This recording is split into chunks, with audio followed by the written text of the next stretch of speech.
namwe muri diaspora.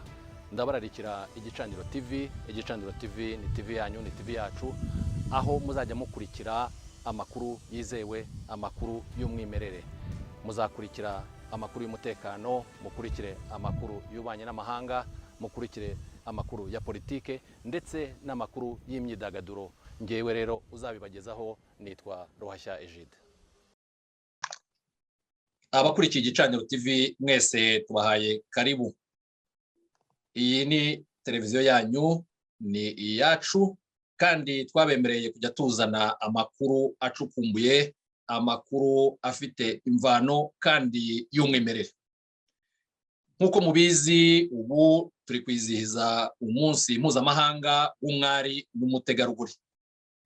Ntabwo rero uwo munsi wagenda tutagize icyo tuwuvugaho.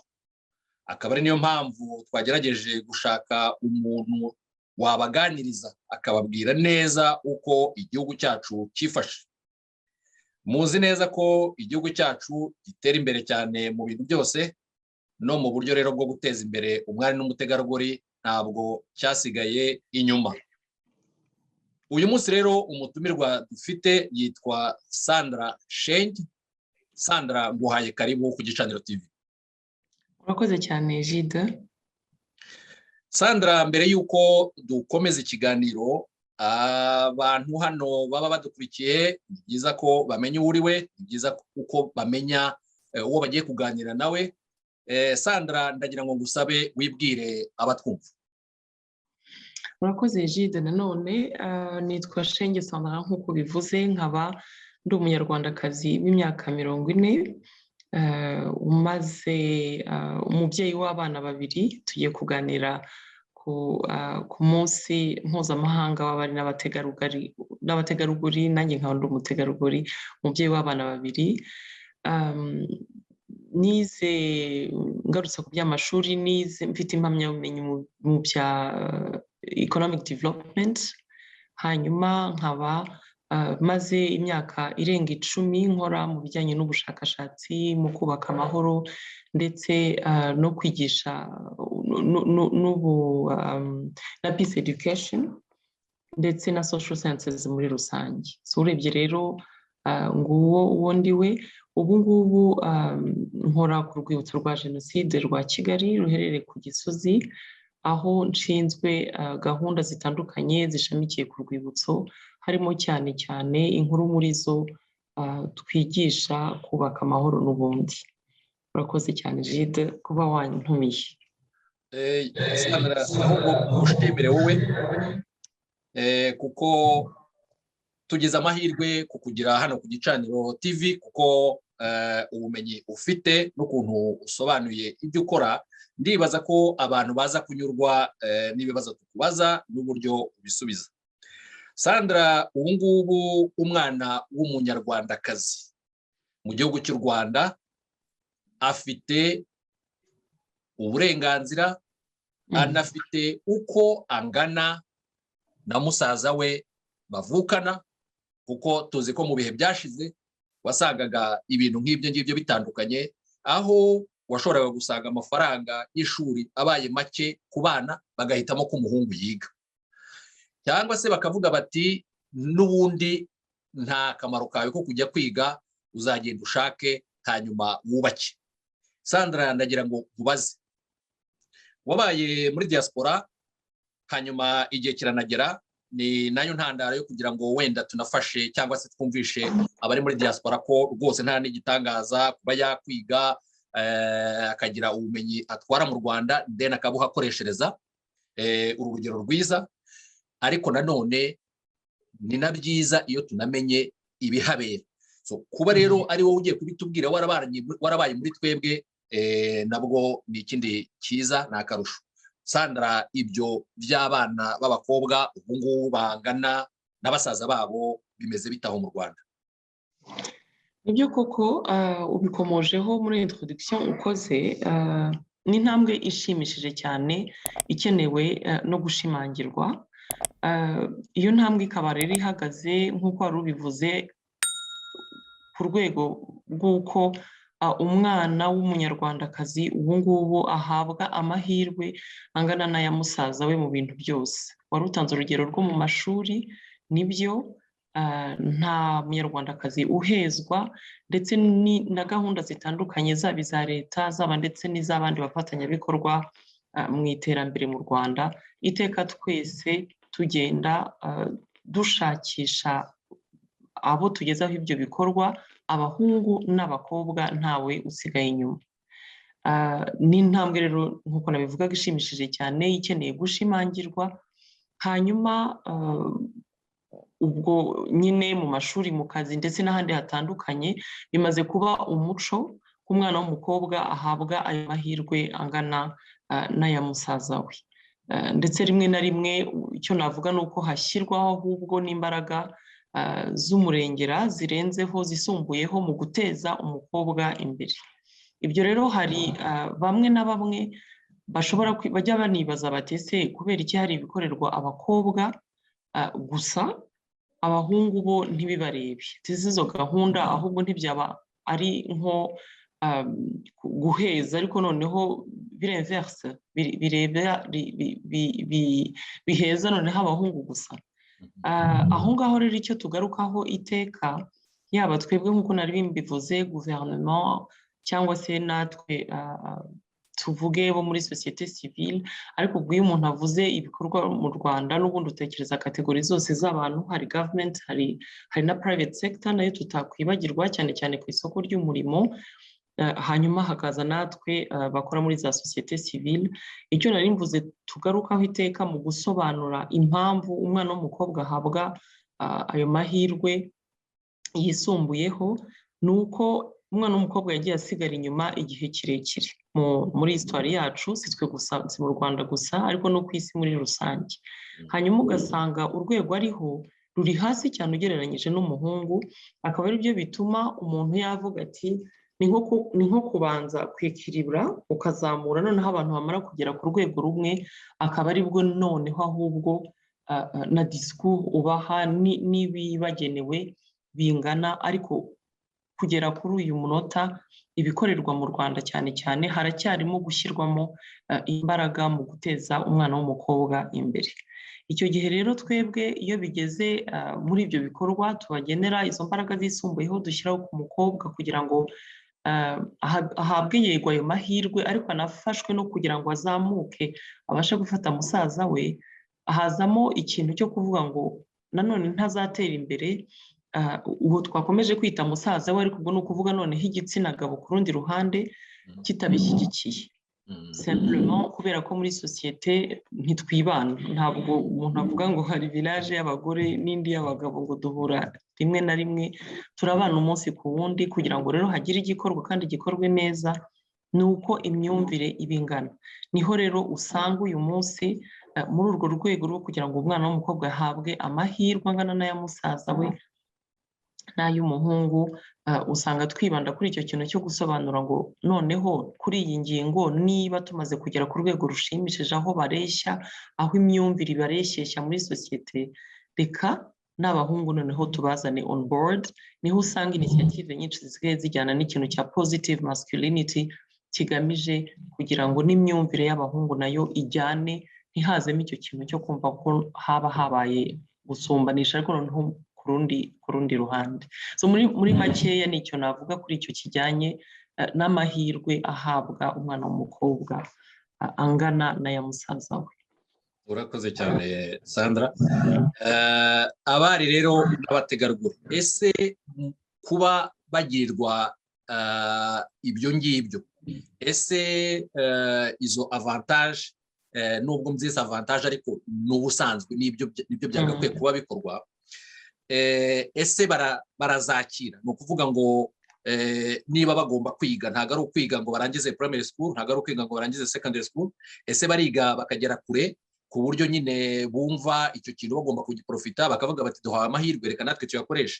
Ese abajya muri business, bajya muri business bagiyemo bakavuga bati yego nubwo ndi umwari cyangwa ndi umutegarugori, ntabwo nzajyamo gusa ngo ngende kiri ibintu hariya gusa, ahubwo agakoresha umutwe, agahatana, akarwana nk'uko umugabo musaza we abikora.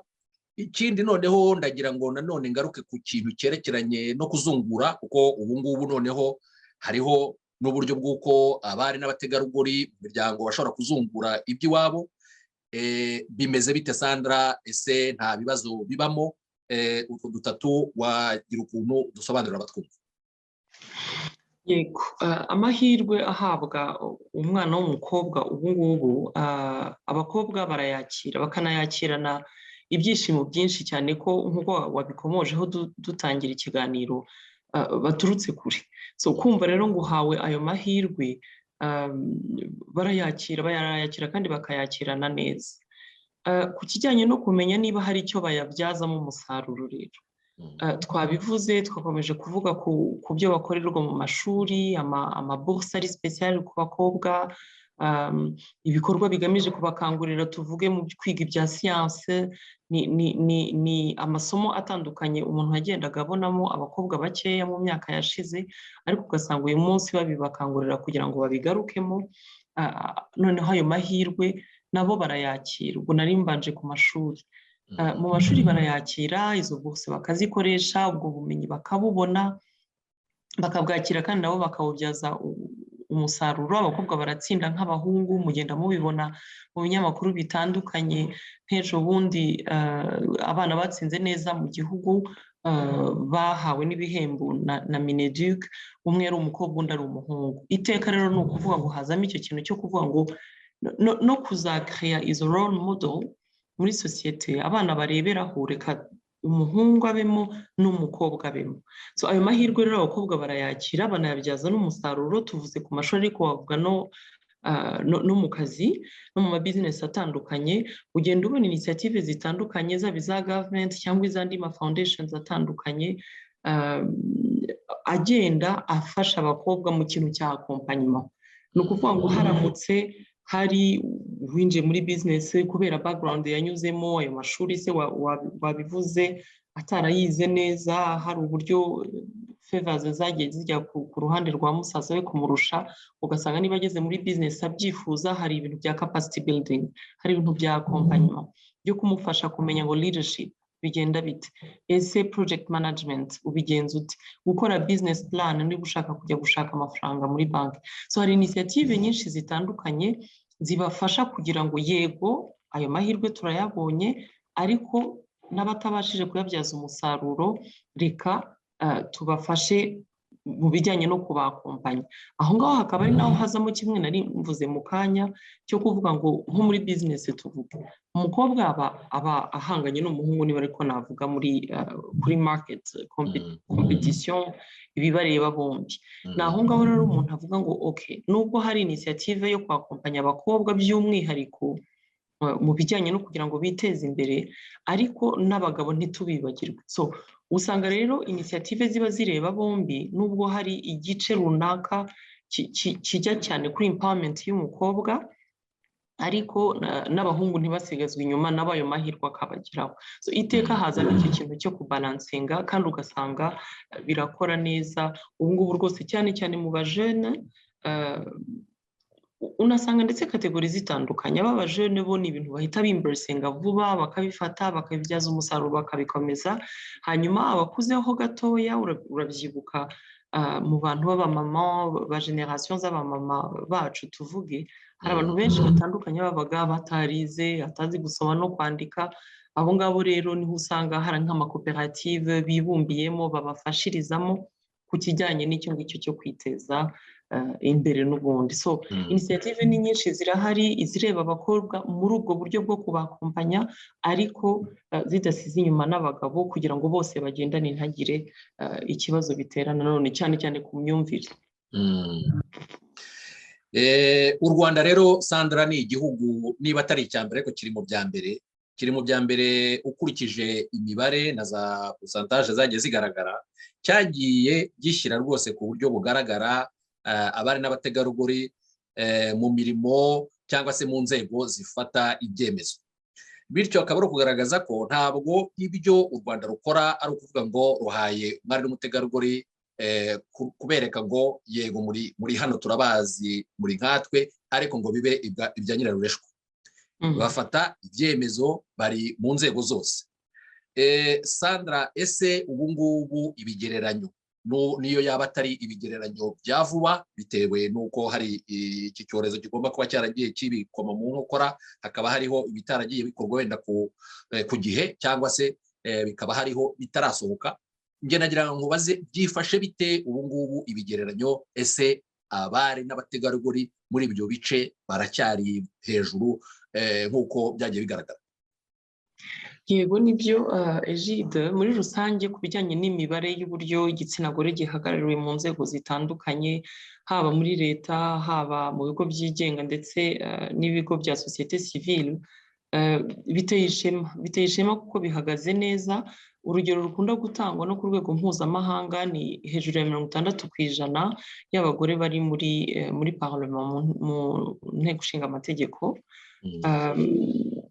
Ni imibare rero urebye, ariko ntanze urwo rugero gusa ko nirwo runje hafi, ariko usanga no mu mirimo itandukanye muri leta no muri ibyo bigo bindi navuze ibyigenga, sosiyete sivile, ari ibintu bihagaze neza. Hanyuma kuba biteye ishema ariko ni ukwibukiranya aho byaturutse. Turabyibuka twese batangira kuvuga ngo 30% nibura y'abagore muri buri ahantu hose, badukangurira kugenda abagore tujya mu myanya tuyihagararamo, kandi koko dufata ibyemezo nk'uko wari ubivuze. Ni ikintu gikomeye giteye n'ishema kubona iyo ntambwe twateye.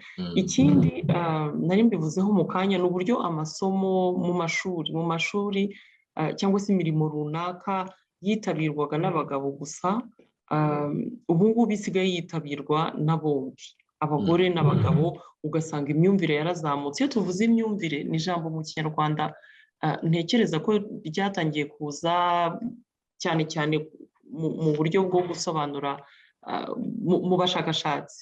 Umuntu uravuga imyumvire ukumva ntabwo tubyumvishe kimwe, bamwe bati ni mindset, abandi bati ni social norms cyangwa iki, ariko ngewe imyumvire mvuga ahangaha niyo mindset, uburyo dutekerezamo ibintu bitewe n'izo social norms tuba twarubatse around ikintu cya gender. So iyo myumvire rero mu guhinduka usanga nyine mu mashuri, nabivugaga mu kanya, amasiyansi asigaye yigwamo n'abahungu n'abakobwa, kandi kera warasangaga wenda ari amasomo atinywa n'abakobwa batisangamo cyane. Imirimo runaka, ejo bundi hari ikiganiro turimo tuganira ku buringanire n'ubwuzuzanye, ubwo ni gender equality.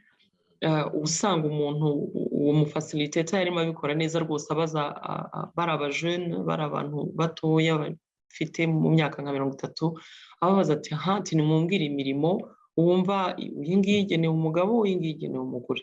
Bakagenda bakayivuga muri groupe, ariko bagaruka muri plénière aho bagenzi babo baganira, akavuga ati nyamara abafundi b'abagore basigaye bahari. Ati nta muntu, ndumva nta muntu nari nabona wasinywe. Ati ngenda muzi, ati masenge. So icyo kintu cyo guhinduka mu mitekerereze ni intambwe ikomeye cyane, nayo igomba gushimangirwa, nubwo mu buryo bwo kujya beyond imibare. Si imibare gusa, ahubwo n'iyo myumvire nayo igenda ihinduka. Hanyuma rero abantu bakavuga batari ku yego pe, imibare n'ibyo, abagore barahari, bari mu nteko ishinga amategeko, atari kuse ni gute nk'iri tegeko ritambuka hari abagore? Bati ntabwo bafata ibyemezo, ni uko baba bahari by'umurimbo.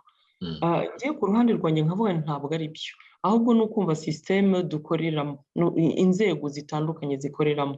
Ntabwo ari ukuvuga ngo niba hatowe itegeko runaka, ngewe ku giti cyanjye shenge numva ridafavoringa abagore, ikiba cyarebwe ni muri rusange impact iryo tegeko rizagera kuri sosiyete, rizagera kuri community y'abanyarwanda, aho kureba gusa ibijyanye n'imyumvire yanjye. So baba bahari rero n'izo process zo gufata ibyemezo baziparticipamo. Ikindi ngewe nkunda kugarukaho ni ukuvuga ngo turenge imibare turebe. Nari mbivuze uburyo abantu batangiye kujya basobanukirwa, bagatinyuka, yaba amasomo yaba imirimo batinyaga. Ariko ikindi ngewe nkunda kugarukaho ni importance yo kugira aba role model. Kwicara nkabona, niba ndi umwana nkunda kubibona, nkora n'ubushakashatsi, sinibuka niba nabibabwiye, ariko nk'iyo tugiye muri research ugasanga abajene cyane cyane hanze ya Kigali, aho dukunda kwita ngo mu cyaro, ukumva umwana aravuze ati atuzi ko noneho nanjye numva nabishobora kuba minisita, tuzi ko minisita wa IT ari umugore, ukabona kugira role model, umuntu ushobora kwiprojetaho utuma nawe urota ugira inzozi nk'izo ngizo, ni ikintu gikomeye cyane kinarenga imibare. Hanyuma ikindi kintu cya nyuma wenda navuga ku bijyanye n'imibare, ni uko abantu bakunda, ni critics dukunda kubona yo kuvuga ngo yego imibare ihagaze neza, ariko se ntabwo bihura n'ibibera mu buzima bwa buri munsi bw'abanyarwanda. Kandi nibyo kuko ntabwo umuntu yabyirengagiza. Hari aho imyumvire nakomeje kugarukaho, hari aho imyumvire itarahinduka. Icyo kintu cyo kuvuga ngo umukobwa nicara umuhungu ajye ku ishuri kikibaho, ariko tukabifashwamo n'uko dufite government ifite vision iri strong, inakora n'uko ishoboye kugira ngo ibyo bintu bijye mu bikorwa. Ibyo tuba twiyemeje, iyo vision ijye mu bikorwa. Icyo gihe rero niba ari umubyeyi udasize ngo kohereza umuhungu kwiga, umukobwa agume mu rugo, hasigaye haraje 9 years basic education, 12 years basic education, nibura akazamuka akagirangiriza ku rwego rwa gatatu wa segonderi, ku buryo buri free, ku buryo buri accessible, ku buryo nibura naho iyo myumvire ikiri au-delà yo kumva ngo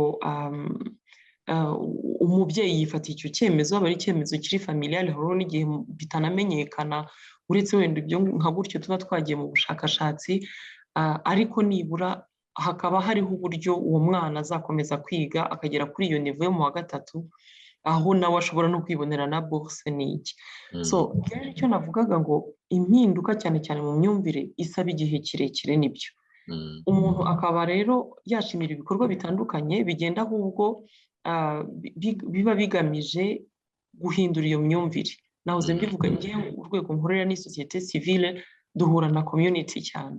Mu byo duhura ni mbahaye urugero mu kanya rw'ibyo twaganiragaho by'uburenganzira nako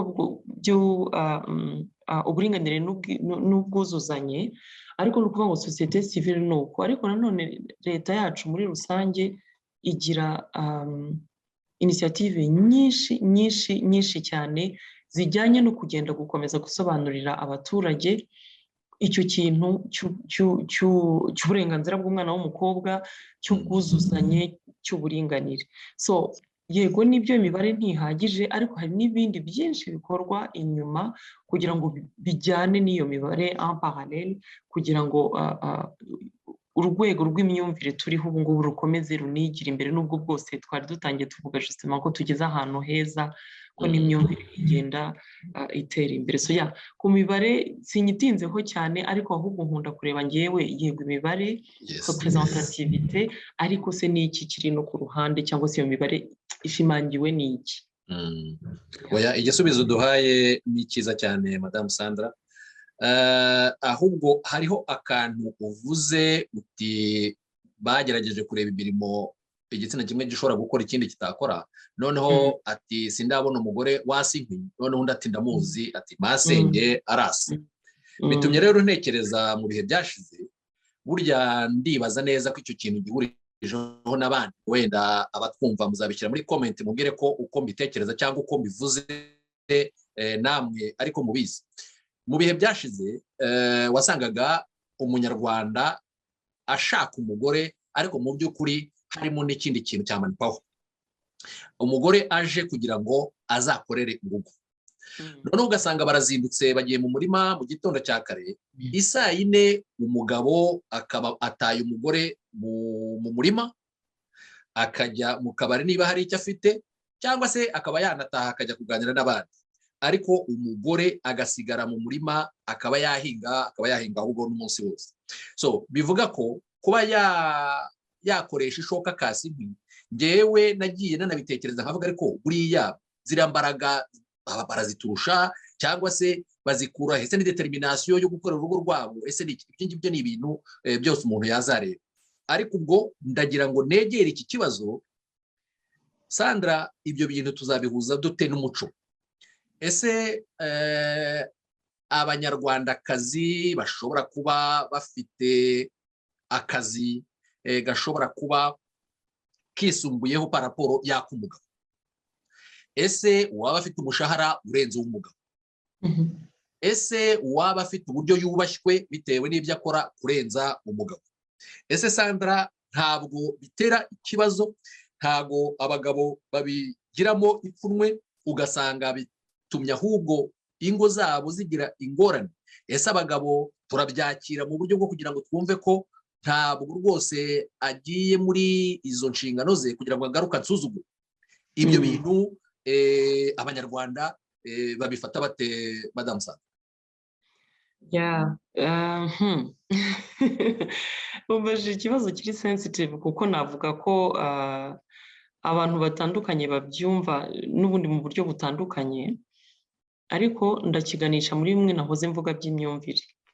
Tunibukiranya ishusho, uru rugendo aho tugeze ubu ngubu, uru rugendo turutangira murabyibuka ko hari amapolemike menshi. Ese abo bagore bajya mu nzego z'ubuyobozi, ese ingo zabo aragaruka agasuzugura umugabo n'iki?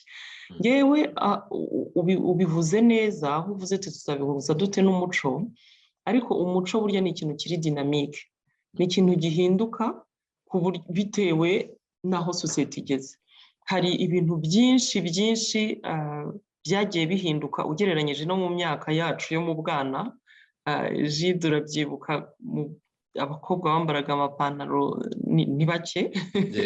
Tuvuge imyambarire, imyitwarire n'iki, buri gashya kose kakaza gafite akakwa, umuco uracitse karabaye, ariko ugasanga uko tugenda tubimenyera, tunabyarinya na values n'indangagaciro zacu, ibintu bigenda byakirwa kandi bikakirwa mbese mu buryo bwa kinyarwanda. Iyo mvuze uburyo bwa kinyarwanda, burya mbona mu muco wacu ikintu cyiza tugira ni ikintu cyo kudahita tubogamira cyane ku gusunika ikintu, nubwo rimwe na rimwe abantu bajya baba batekereza bati birakarabaye, biracitse, bigenze bite.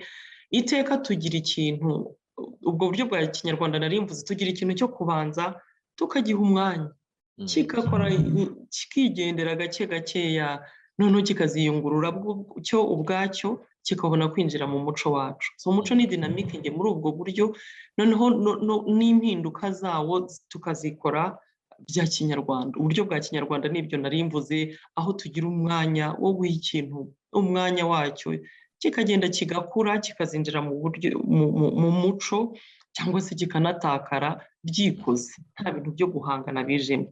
Nge ni na value nkunda cyane ya kinyarwanda. Uvuze rero uti tuzabihuza dute n'umuco?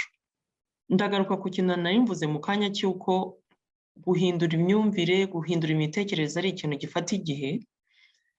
Clash zo ntizibura, ni nayo mpamvu nari nkubwiye nti biragoye, kuko buri muntu wese agira urugendo rwe kuri ibyo ngibyo. Amakesi menshi turayumva aho byagenze nabi mu ngo, ati yari amaze iminsi asuzugura. Wabivuzeho ibintu by'izungura, sinabitinzeho, nibutse ko ntabitinzeho, ariko nk'ibintu by'izungura ugasanga ndacyavuga se ko undusha ijambo muri uru rugo, kubera ko yazunguye ise, nyina, kuba afite imitungo imurusha. Ni ukuvuga ngo buri muntu, navuga ko ari n'urugendo ruri individuel d'ailleurs, nari ngiye kuvuga ngo ni familial ariko ni individuel, buri muntu ku giti cye. Aho nicara, ubwo nyine ni uguhera kuri buri muntu ku giti cye, tukajya mu muryango, tukabona kujya mu muryango nyarwanda uhereye hasi muri communauté, tukazamuka no kugera ku rwego rw'igihugu. Ariko kudeconstructinga social norms, njye ntekereza ko ari ikintu gitwara igihe kirekire, kiba gikeneye izo accompagnement nahoze mvuga. Tugira abantu bakora muri communauté, natwe turahakora, aho ducreating ama spaces abantu bicara bakadebata ku bintu bitandukanye, twebwe duhari facilitating. Icyo kintu nacyo kigenda gifasha mu kugira ngo umugabo wumvaga wa mugana ataye agaciro mu rugo rwe, cyangwa se umugore nawe bibaho ni mu mpande zombi, wicara akavuga ati wese umaze iki, uramvugisha iki, urambwira iki, nta kintu winjiza. Bibaho ko byaba ku mpande zombi. So kuba hari iyo accompagnement ikorerwa abanyarwanda muri rusange birafasha, ariko ama reaction yo arahari. ku rwego rwa buri muntu wumva atabyakiriye yuko evolution y'umuco yihuse imusize igize ite, ni ibintu rwose bihari, gusa izo accompagnement zibaho kandi mbona bifasha. Ese Sandra, akabazo gatoya ariko akabazo nibaza ko gakomeye, ese umugabo azakomeza kugira inyito y'umutware w'urugo nk'uko umugore inyito ye yari umutima w'urugo? Kuko burya ngira ngo kuba yari umutware w'urugo ni uko yari supreme, hari ibintu byinshi yashoboraga gukora undi adakora. Noneho bagaha inyito y'umugore ko ari umutima w'urugo kubera ko hariho ibintu byinshi yakavaringaga muri we bitajya hanze iby'urugo, ibi nibi si ngombwa, umugore teka ahora abumbatiye ibintu. Ese izi nyito ntabwo mu gihe kizaza zizahura n'ikibazo? inyito ubwazo, iyo tuganiriza abantu batandukanye tugenda duhura, twebwe ku rwibutso tugira ama espace atandukanye tuganiriramo n'abantu, tukagera kuri iyo suje y'ubwuzuzanye n'uburinganire, iteka ni ikintu ahubwo tubaha kugira ngo twumve ibitekerezo hanyuma tukaza gufata umwanzuro hamwe. Icyo kintu cy'inyito, ese ubundi izo nyito harya ubwo ntizabaga zishingiye kuri za stereotype n'ubundi turimo tuvuga? Ese tugendeye par exemple ku mateka yacu ya jenoside yakorewe abatutsi, ingo nyinshi nyuma ya jenoside zari ziyobowe n'abagore cyangwa se rimwe na rimwe n'abana. Noneho ugasanga ese urwo rugo aho utari bubashe gukategoriza umutima w'urugo n'umutware w'urugo, singo nk'izindi zakuriyemo abantu bakaba abagore bakaba abagabo ubu ngubu bizihiye u Rwanda. So twebwe rero akenshi uburyo dukunda kubyaproshamo cyangwa se gufasha abantu kubinavigatinga no kubiganiraho, dukunda kugaruka ku kintu cya stereotype. Ese ko tuvuga ngo umugore ubumbatiye ugize ate, ubu ngubu dusigaye dufite ingo, unabigarutseho mu kanya, aho umugabo ashobora gusigara mu rugo akarira abana, akaba mbese ari we mutima w'urugo quelque part, akazamenya ko ibiribwa bihari cyangwa bidahari, umugore yagiye mu ruzinduko, ari umusirikare wagiye gukorera igihugu muri Centrafrica tuvuge, cyangwa aho turi hose hatandukanye mu isi. Aho ngaho se bizaba byitwa gute? Hari igihe rero usanga amazina nk'ayo ngayo, n'ibyo navugaga bigomba kuzevoluwa, usanga ashingiye kuri stereotype, ahubwo zinatera n'ayo mahane. Kubera iki se tugomba gukategoriza gutyo dushingiye dushingiye ku bintu bitari karemano? Kuko iyo twigisha iyo gender equality, uburinganire n'ubwisanzure, usanga tugaruka cyane ku kintu cyo kuvuga ngo ese ngo dutaniye ubundi ngo imirimo y'amaboko ngo ni iy'abagabo, ariko ugasanga nibyo navuga ngo masenge araza, niba se yasezo nkwi kubera ko ari we wari hafi n'iyo shoka, ari we wari wayijyanye kuyikoresha mu murima ukamutanga mu rugo, kubera icyo utafatisha imbabura ngo ubushyizeho ibijumba abana bataza kuva ku ishuri bagasanga bitaraboneka. So usanga ari ibintu by'amastereotype. Ngewe ku bwanjye rw'uburyo ni imyumvire yanjye, ntekereza ko ari ibyo ngibyo ahubwo bigomba kuzagenda byevuriwa, tukagera aho ngaho tukavuga tuti Shenge n'umufasha we, Egide n'umufasha we, noneho umutware nanakwita gutya akaba ari agakeya nkwihereye kuko wenda tubabyumvikanyeho, ariko atari ukuvuga ngo bishingiye muri mishinzwe mu rugo, inshingano zawe zo mu rugo n'izanjye biri kategorize biri. So ngere mu myumvire yanjye ntekereza ko izo nyito cyane cyane zagiye zituruka kuri iyo myumvire twabaga dufite yo kumva ngo umugore inshingano ze nizi, umugabo inshingano ze nizi. Ntegereza ko nazo zizagenda zevuriwe. Nibyo. Ubu rero ntabwo twarangiza ikiganiro ntazanye ibirebana na social media, kuko abari b'u Rwanda, iyo tekinoloji bayirimo cyane, ariko hari abayirimo neza, ariko hari n'abo irimo yangiza, cyane cyane mu byerekeranye n'umuco. urabona ko hariho benshi tubona batandukira. Ntibikunze rwose kugaragara mu mico y'Abanyarwanda ko umuntu afata kamera agashyira hariya, noneho akikuramo imyenda yose, noneho akagira ibyo avuga. Ntabwo ari ibintu by'Abanyarwanda, aho nanone ukora nk'ibyo ariko noneho uje gutukana. Ikindi kandi noneho n'ururimi rwacu, Sandra, bitewe na social media, ururimi rwacu narwo rurimo rurangirika, kuko bagerageza kwimita ubye ibyo bumva kuri social media cyangwa se ibyaho bari, noneho hagati aho bakaza bakwense mu mico ibiri, y'u Rwanda n'iy'aho bari. Sandra, ikibazo cya social media n'uburyo bwo kugira ngo dukebure abari b'u Rwanda, wibaza ko byagenda bite?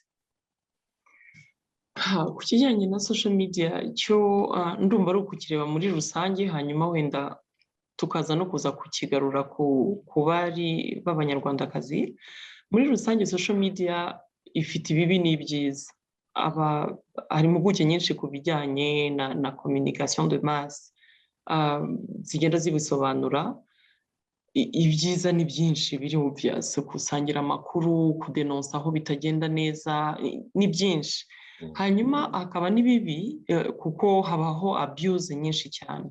Wari ubigarutseho, tunabigaruye muri cercle y'Abanyarwanda, muri communauté nyarwanda, simvuga abo mu gihugu gusa, ndavuga na communauté y'Abanyarwanda baba hanze ahantu hatandukanye. Hari ikintu ubona social media yoroshya, wari ubivuze, njye nkunda kubyita guhubuka, cyo guhubuka ugahita winjira mu bintu. Ubundi ntabwo ari ibintu by'i Rwanda sincèrement, byo umuntu unahubuka aba ari igifura mu Kinyarwanda. Ariko social media yoroshya ikintu cyo kuba ngo mbonye ibyo Egide yanditse, niba ari Twitter ngufiya nk'uko tweet ingana n'ubundi, niba ari tweet y'igihe kingana iki, nkahita nanjye ninjira nkaza nkakwataka, tugaterana amagambo, tukagira dute.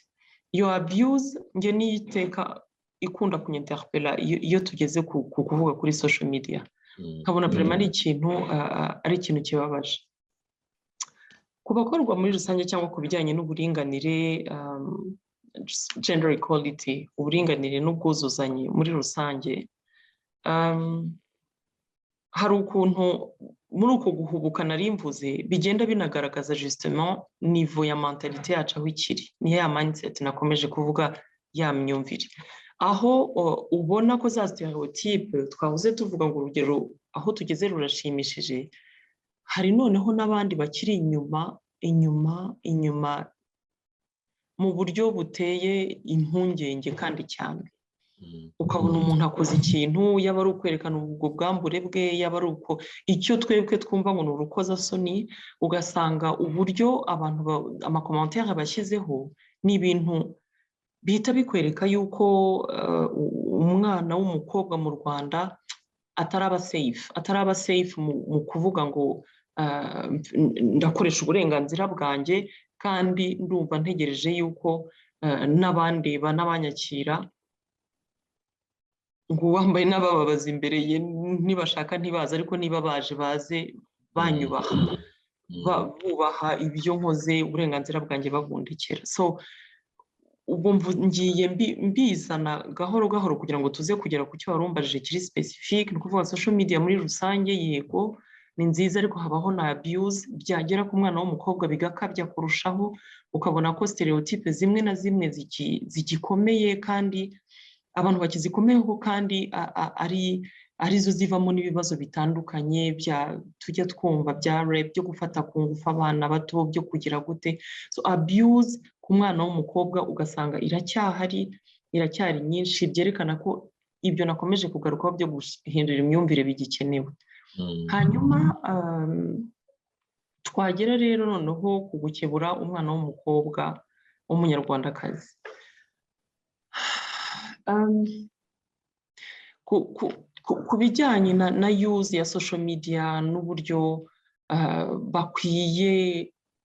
dukwiye nanjye ndishyiramo ndi umunyarwandakazi dukwiye kumva aho tugomba kugarukira ni ikintu gikomeye cyane ni ubukangurambaga bugomba gukomeza gukoreshwa umuntu ntakururwe no kubona views no kugira gute nubwo ibyo ngibyo ntabwo ari mu Rwanda gusa ntabwo ari ku banyarwanda gusa bibaho abantu bose ku isi yose umuntu asigaye abaho akurikira views ndetse rimwe na rimwe bigatuma baderapa bakajya mu bintu bidashobotse ari ugushaka ayo views gusa ku mwana w'umukobwa rero mbiganishije kuri icyo kibazo warumbajije umwana w'umukobwa w'umunyarwandakazi jewe icyo namubwira ni ukwiproteja ni ukwitekerezaho tukumva ko monde iri virtuel virtual world virtual spaces zitari safe kandi ko ntaho zitandukaniye n'ubuzima tubamo bw'umunsi ku wundi bwo kuramukanya ni ukuvuga ngo niba utaza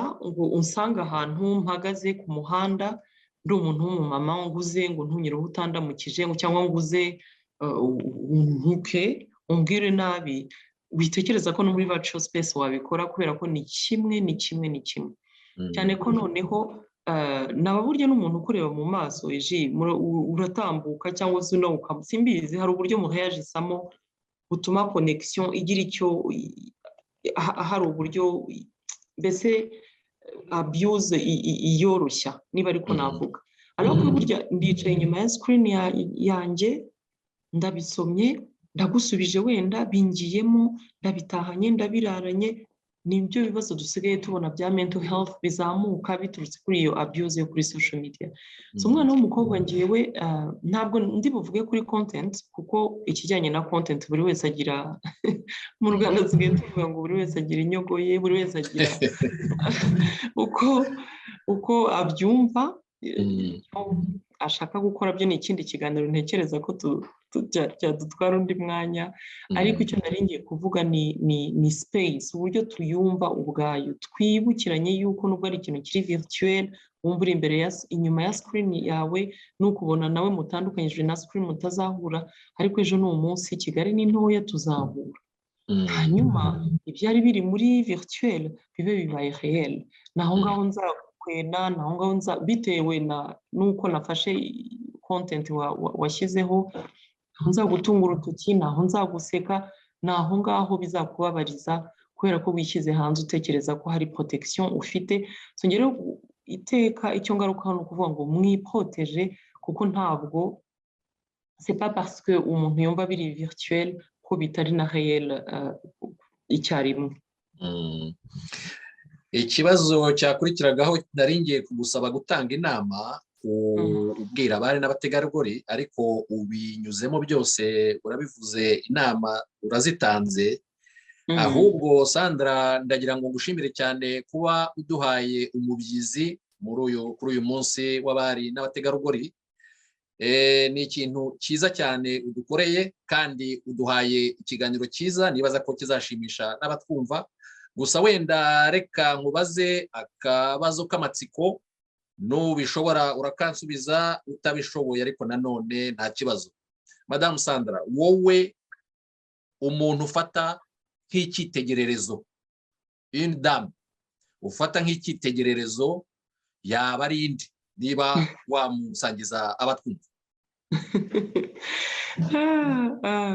urakoze cyane Jide umuntu ufata nk'icyitegererezo ni ikibazo kijya kingora kubera ko ndi umuntu uri multi ngira interest zitandukanye cyane noneho ugasanga rero muri buri kintu kinyeteresa ngira uwo ndeberaho ku buryo ubu ntabwo ngira umuntu umwe w'icyitegererezo navuga ariko mu badamu batandukanye mbese ni par catégorie ku mubyeyi icyitegererezo cyanjye ni mama wanjye ku bijyanye n'ubuzima buri influential ariko wenda buri professionnel n'abantu batandukanye abantu nka ba Louise mushiki wabo batubimburiye ba Inyumba Louise Her Excellency Madame Jeannette Kagame abantu batandukanye nkunda kandi no kwibanda ku banyarwanda kazi ariko ubwo n'abanyarwanda ni uko tugiye no ku bagabo